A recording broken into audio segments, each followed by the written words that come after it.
आप पूरे हॉल में जिन लोगों ने आपने बैठे हुए हैं सबने अपने मन की बात बताई, तो आपके मन की बात में आपने कहा यूसीसी मेरी पीआईएल चल रही है, आपने कहा वक्फ बोर्ड खत्म करेंगे मेरी पीआईएल चल रही है, आपने कहा पॉपुलेशन कंट्रोल लॉ होना चाहिए मेरी पीआईएल चल रही है, करप्शन कैसे खत्म होगा उसके लिए मेरी 5 अलग अलग पीआईएल है, मंदिर फ्री होना चाहिए मेरी पीआईएल चल रही है, गुरुकुल शिक्षा लागू हो मेरी पीआईएल चल रही है, गौ हत्या पे प्रतिबंध लगे मेरी पीआईएल थी, लेकिन सुप्रीम कोर्ट ने कहा है सरकार का काम है, आयुष्मान भारत सब पे लागू हो वो कल ही लगी थी अभी, शायद आज के पेपर में निकला भी होगा, मदरसे बंद हो पीआईएल चल रही है, मुफ्तखोरी बंद हो फ्रीबीज बंद हो चल रही है, घुसपैठियों को निकाला जाए पीआईएल चल रही है, धर्मांतरण रुके पीआईएल चल रही है, मुकदमे का फास्ट ट्रैकिंग हो, जस्टिस विद इन ईयर हो, जस्टिस फॉर ऑल हो चल रही है, एक यंग लड़के ने बताया कि सेकुलर वर्ड खत्म होना चाहिए पीआईएल चल रही है, और जजेस की अकाउंटेबिलिटी हो पीआईएल चल रही है, कंपलसरी एजुकेशन सिस्टम में पीआईएल चल रही है, minimum qualification maximum age limit हो पीआईएल चल रही है, इतिहास बदला जाए ये पॉलिसी मैटर है, उसको ये सरकार को खुद ही करना पड़ेगा। तो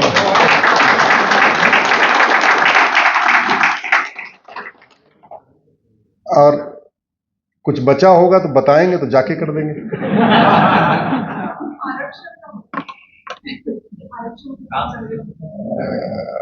उसका भी समय नहीं आया। माइनॉरिटी का डेफिनेशन जो है, माइनॉरिटी की पीआईएल चल रही है चल रही है, ऐसी लगभग 200 पीआईएल है हमारी। मैं पहले इंजीनियर था, आप जैसा ही था, मैं मारुति में था। अभी क्वेश्चन शुरू नहीं, अभी तो मंत्रिमंडल, अरे हाँ बोलिए। हाँ बहुत बढ़िया। आप कब आई? अच्छा,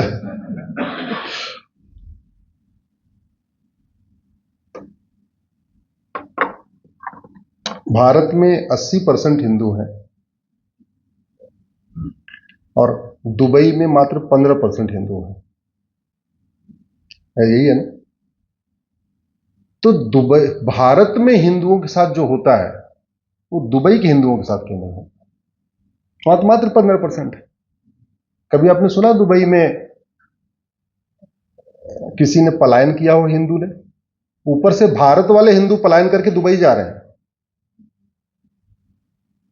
तो जब मैं मारुति में था और जापानियों के साथ काम करता था तो वहां पे वहां वाई एनालिसिस कराते हैं, बेसिकली मैं मेंटेनेंस देखा करता था।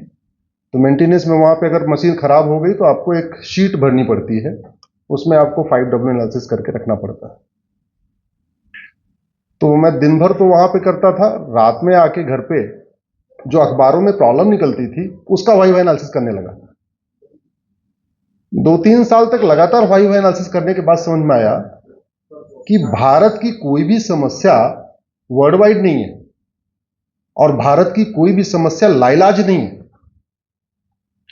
3-4 साल के बाद समझ में आया कि भारत की सारी समस्याओं का इलाज हो सकता है केवल संसद और विधानसभा से। तो मैंने सोचा संसद तो पहुंचना बड़ा मुश्किल है, टिकट के बड़े महंगे दाम हो चुके हैं आजकल, हो गए नहीं हो गए?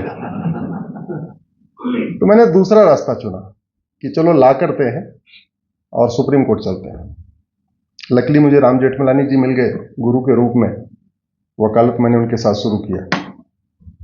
हाँ, नहीं तो फिर हुआ कि वकालत करें कैसे, क्योंकि घर का मैं बड़ा, घर चलाने वाला मैं ही था। लकीली मेरी पत्नी को अध्यापिका की नौकरी मिल गई और उस समय उनको 8,500 रुपए की प्राइमरी स्कूल में जॉब मिली। मेरी सैलरी उस समय 1 लाख रुपए थी। तो जैसे 8,500 की नौकरी मिली, मैंने 1 लाख की नौकरी छोड़ दिया और छोड़ के आ गया सुप्रीम कोर्ट। तब से ये यात्रा चल रही है, Monday to Friday Supreme Court और सैटरडे संडे आपके बीच में। ये 2024 का हमारा 95वां कार्यक्रम है आपके बीच में। 2024 में हमने एक सैटरडे संडे अपने घर में गुजारा है, वो भी रिसेंटली, क्योंकि दिवाली के बाद। 2023 में मैं 115 जिलों में गया था, उस समय भी एक ही संडे गुजारा था। 2023 में लकली संडे को ही दिवाली पड़ गई थी, तो दिवाली भी मना लिया हमने, संडे भी गुजार लिया, और 2024 में भी आया। ये कर क्यों रहा हूं, उसके पीछे एक रीजन है, एक मोटिव है। मोटिव यह है कि 14 जनवरी 1947 को मकर संक्रांति थी और राज कपूर, राजेंद्र कुमार, विनोद खन्ना, प्रेम चोपड़ा, यश चोपड़ा, रोशन, शेखर कपूर, गुलजार, सुनील दत्त, लाला अमरनाथ, मिल्खा सिंह, खुशवंत सिंह, मनमोहन सिंह, गुजराल, जेठमलानी जी, आडवाणी जी सहित लाखों लोगों ने अपने घर में मकर संक्रांति मनाई थी। उसके बाद 19 फरवरी 1947 को भी शिवरात्रि थी और जितने मैंने नाम लिए इन सब लोगों ने अपने घर में शिवरात्रि मनाई। 7 मार्च को होली थी 1947 को, सबने अपने घर में होली मनाई। 23 मार्च को उगादी, गुड़ी पड़वा, झूलेलाल जयंती थी, अपने घर में लोगों ने मनाई। 30 मार्च को रामनवमी सबने अपने घर में मनाई। 14 अप्रैल को बैसाखी सबने अपने घर में मनाई। 5 मई 1947 को बुद्ध पूर्णिमा सबने अपने घर में मनाई। 3 जुलाई को गुरु पूर्णिमा भी सबने अपने घर में मनाई। लेकिन उसके बाद 31 अगस्त को रक्षाबंधन था, वो रक्षाबंधन नहीं मना पाए और 31 अगस्त को बड़ी बड़ी हवेलियों से निकल के झुग्गी में आ गए। 3 जुलाई तक वो अपनी कोठियों के मालिक थे, दुकान के मालिक थे, मकान के मालिक थे, खेत के मालिक थे, खलिहान के मालिक थे, बड़े व्यापारी थे। और 31 अगस्त को वो झुग्गीवासी हो गए। न दुकान रहा, न मकान रहा, न खेत रहा, न खलिहान रहा, न व्यापार रहा। और ये जितने मैंने नाम लिए हैं, ये मैंने उस समय के एलिट क्लास के नाम लिए। उस जमाने में फिल्म इंडस्ट्री मुंबई में नहीं हुआ करती थी, उस जमाने में भारत की फिल्म इंडस्ट्री लाहौर में हुआ करती थी। इसलिए उस जमाने के जितने हीरो हीरोइन हैं वो इधर के नहीं हैं, सारे वहां के हैं।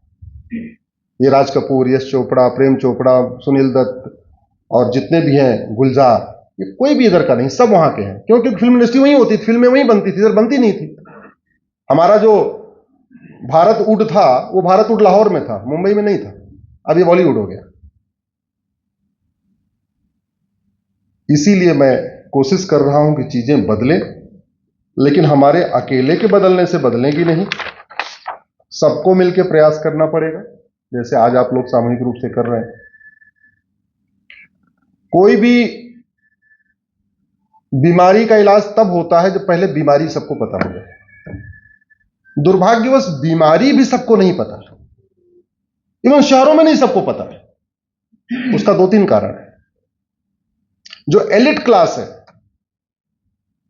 4000 करोड़ 5000 करोड़ वाला, उसके पास टाइम ही नहीं है, अपने बिजनेस व्यापार में लगा है, लगातार एक्सपेंड कर रहा है, लगातार अपने सीईओ से मीटिंग कर रहा है, उसको नहीं पता कि क्या हुआ, कैसे भूल गया।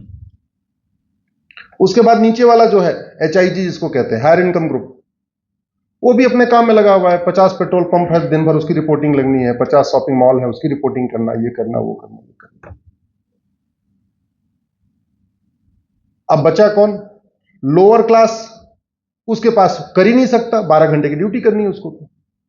किसान कर ही नहीं सकता, उसको इतनी जानकारी नहीं है। तो बचा कौन? मिडिल क्लास, हम जैसे लोग। मिडिल क्लास या अपर क्लास, इसी क्लास को पूरे समाज के चिंतन को आगे बढ़ाना है। और जैसे इंजीनियरिंग में एक स्वॉट एनालिसिस करते हैं ना, स्ट्रेंथ, वीकनेस, अपॉर्चुनिटी और थ्रेट।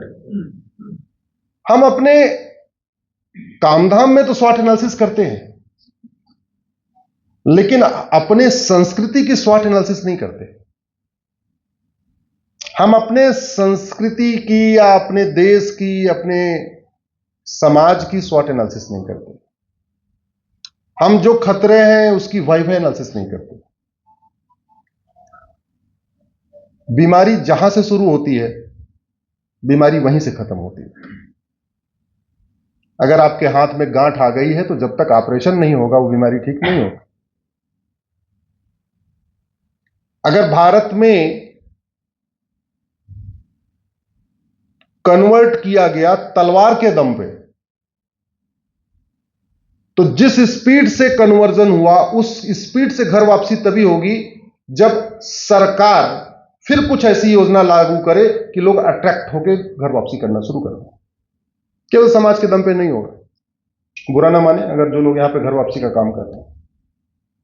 आप बहुत करेंगे, क्या करेंगे, 100 लोग कन्वर्ट हो जाएंगे तो 10 लोग, 5 लोगों की घर वापसी करा लेंगे, बस, इससे ज्यादा नहीं करा सकते। जो चीज जैसे होती है वैसे ठीक होती है। अल्टीमेटली भारत में 15वीं शताब्दी में तो एक सारे 100% हिंदू थे। बाबर तक यहां पे 100% हिंदू थे, कोई दूसरा था ही नहीं। और अगर मैं भारत की बात कर रहा हूं, मतलब भारत, पाकिस्तान, बांग्लादेश, आज की डेट में भारत, पाकिस्तान, बांग्लादेश मिला के 66 करोड़ कन्वर्टेड हिंदू हैं। तो 66 करोड़ लोग कन्वर्ट हो गए, आज की डेट में हो गए, पहले तो कमी हुए थे, पॉपुलेशन बाद में बढ़ती गई।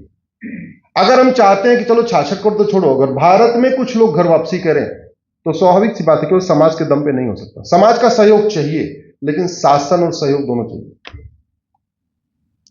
दुर्भाग्यवश आज भी भारत में कन्वर्जन को प्रमोट करने के लिए 10 कानून चल रहे हैं। कन्वर्जन को प्रमोट करने के लिए लगभग 300 योजनाएं चल रही हैं। घर वापसी के लिए न एक भी कानून है, न एक भी योजना है। कन्वर्जन कैसे होता है इसको समझिए। झुग्गी बस्ती में सारे गरीब रहते हैं। झुग्गी नंबर 1 में अमर रहता है, झुग्गी नंबर 2 में अकबर रहता है, और झुग्गी नंबर 3 में एंथोनी रहता है। और सबके पिताजी कौन? किशनलाल।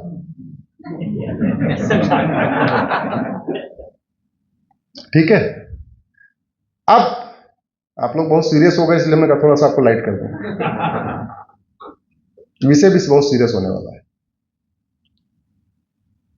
अब झुग्गी नंबर, अकबर और एंथोनी को 1,000 रुपए वजीफा मिल रहा है। कहां से मिल रहा है? माइनॉरिटी अफेयर मिनिस्ट्री के अंतर्गत। लेकिन अमर को 1,000 रुपए नहीं मिल रहा है। अमर अपने टीचर से पूछता है कि साहब वो अकबर एंथोनी को 1,000 मिल रहा है, मुझे क्यों नहीं मिल रहा है? अमर भी उतना ही गरीब है जितना अकबर है। तो बोला तुम्हें नहीं मिलेगा, तुम तो हिंदू हो। मतलब हिंदुस्तान में हिंदू होना एक बैकड्रॉप हो चुका है। फिर क्या करें? तुम भी अकबर बन जाओ, एंथोनी बन जाओ। अब सोचता अकबर बनूंगा तो कई काम करने पड़ेंगे, टोपी लगानी पड़ेगी, कई सारे काम करने पड़ेंगे। तो क्या करता है, नाम तो अपना अमर रखता है, रिलीजन वाले कॉलम में वो क्रिश्चियन लिखवा देता है। नाम उसका अमर है, लेकिन उस 1,000 रुपए के वजीफे के लिए क्या बन जाता है वो? क्रिश्चियन। अब 1,000 रुपए मिलना जब शुरू हो जाता है, फिर उसको ब्लैकमेलिंग शुरू हो जाती है। भाई तू तो 1,000 रुपए लेता है, तू तो क्रिश्चियन है यार, तेरे हाथ में रक्षा कैसे है? वो रक्षा काट के निकाल देता है। तेरे हाथ में, गले में कैसे है? निकाल देता है। तेरे लड़की है, तेरे माथे भी बिंदी कैसे है? वो बिंदी हटा देती है। तेरे गले में क्रॉस तो है ही नहीं है, तू तो 1,000 रुपए लेता है, फिर क्रॉस पहन लेता है। और ये किसके पैसे से हो रहा है? आपके। ये आपके पैसे से हो रहा है। अमीर हिंदुओं के पैसे से गरीब हिंदुओं का कन्वर्जन हो रहा है, और अमीर हिंदुओं को ही नहीं पता है कि मेरे पैसे का उपयोग क्या हो रहा है।